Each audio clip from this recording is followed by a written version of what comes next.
A new day, a new electric scooter to test. Today it's the Bounce Infinity E1, one of the newest entrants to the market. Or is it? Well, maybe not, because this is essentially the 22 Kymco iFlow that we saw a few years ago, but with some minor improvements and Bounce's own battery pack. You can buy one here in Delhi for an ex-showroom price of 69,000 rupees. But if you do this, you could get it for as little as 45,000. And that's because the Infinity E1 comes with a removable battery pack, and Bounce gives you the option of buying the scooter with or without it. If you buy it with the battery pack, the experience is like many other e-scooters, where you get a home charger that you can plug into any 5-amp socket and charge the battery. It takes about 5 to 5.5 hours from empty to full. But if you buy it without the battery, you then have to subscribe to Bounce's battery subscription plan, where you lease the battery from the company and are then free to use any of Bounce's battery swapping stations. At these swapping stations, you simply exchange your depleted battery for a fully charged one and go on your way.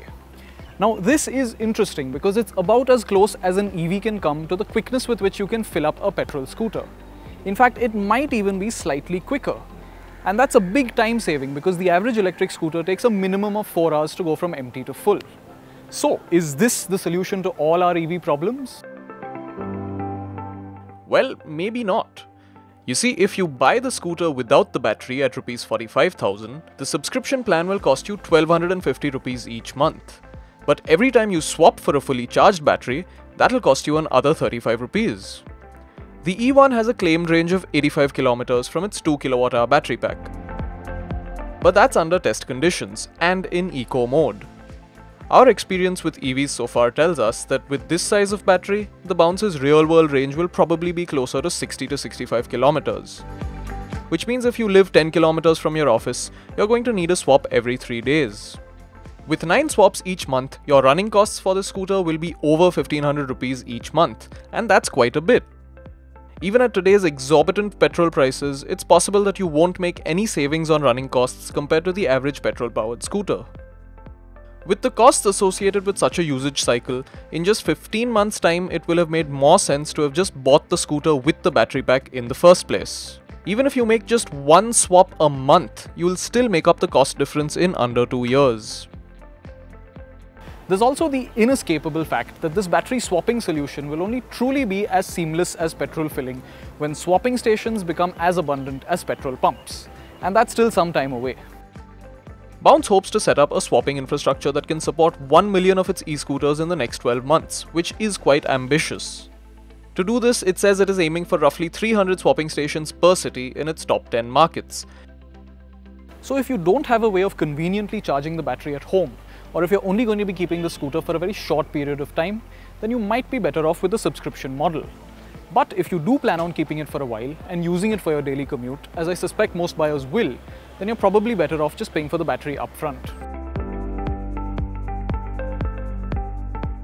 But hey, all that's just about the ownership plans. Before we forget there's actually a scooter for us to test, let's jump on and ride it.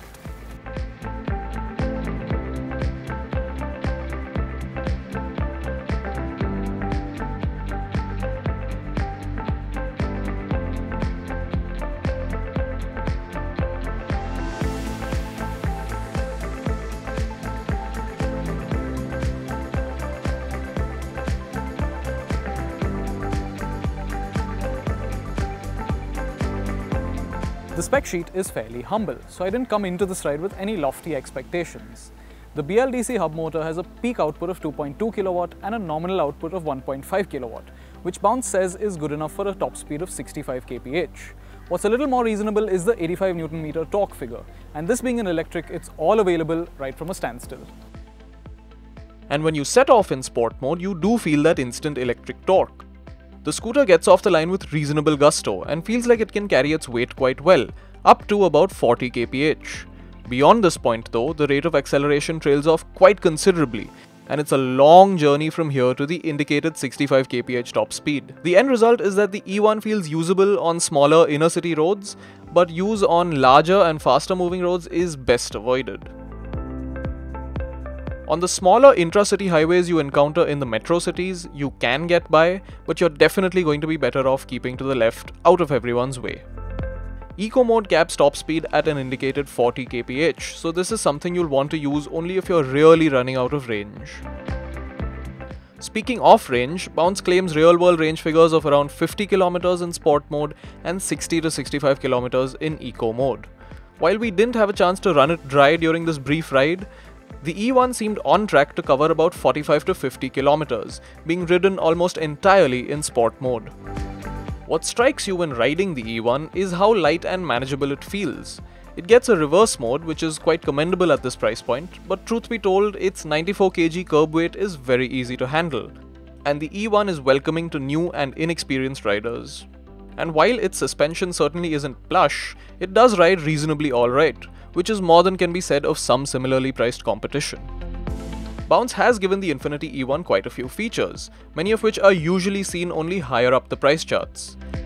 In addition to reverse and the two riding modes, the E1 also gets a drag mode, where the scooter moves along at 3 kph without needing any throttle input.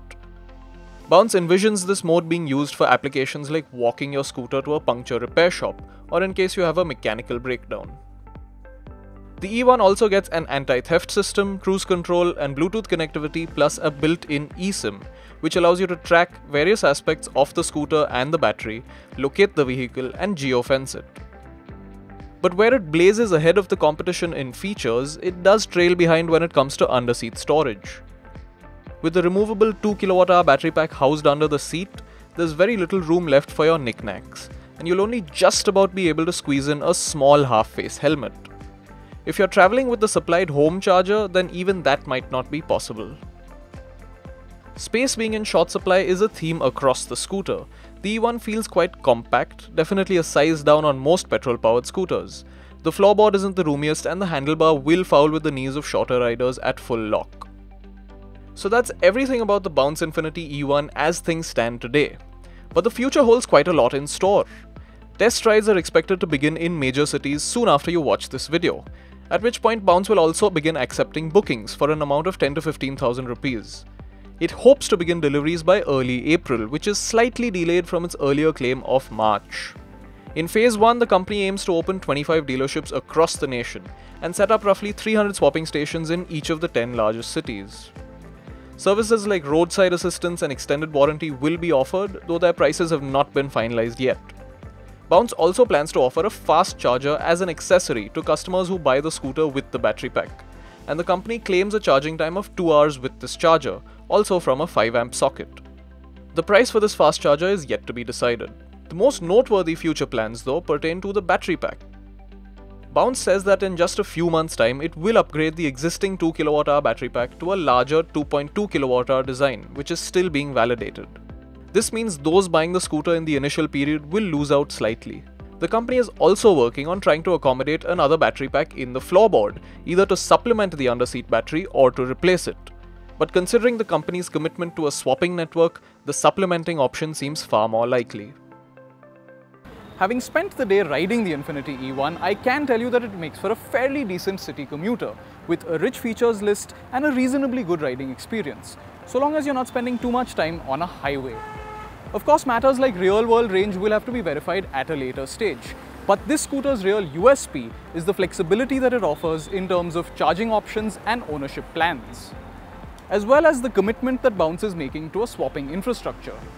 If today I wanted to own an e-scooter from Ola or Ather, I wouldn't be able to because I have no way of charging them at my residence. While the Bounce is nowhere near those scooters in terms of performance or range, I can charge its battery at my house, or far more conveniently, subscribe to Bounce's battery swapping model, which means it is a viable option for me and will be for many other people. If you are in a similar situation though, I would advise you to hold on until Bounce's swapping infrastructure is up and running.